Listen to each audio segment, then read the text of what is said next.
با سلام خدمت همراهان گرامی.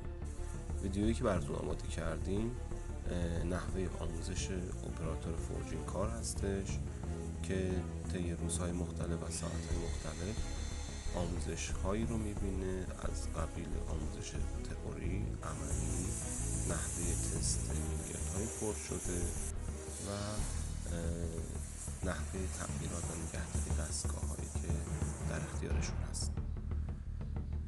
این عملیات به مهارت بسیار بالایی نیاز داره که شرکت آفتاب تابانی که امضای مسئولیت رو تا به حال به عهده گرفته برای تجهیزات خودش و اپراتورهای کوالیفای رو تربیت میکنه و آماده به کار برای فورجینگ هستند.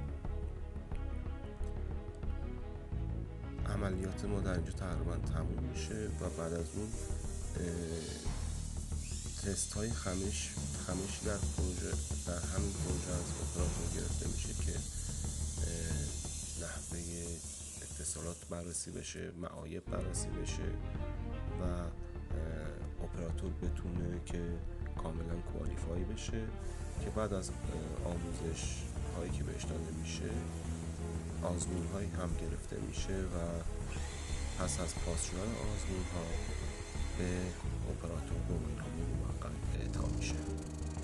در اینجا تست خمشی رو مشاهده میکنید که در کارگاه انجام میشه که فقط صرفا جهت آموزش اپراتور است که این نوع تست و جنبه قانونی و استاندارد نداره. متشکرم که ما رو شنیدین و دیدین. در ویدیوی بعدی مراحل تکمیل تر خدمتتون عرض خواهد شد. با سپاس.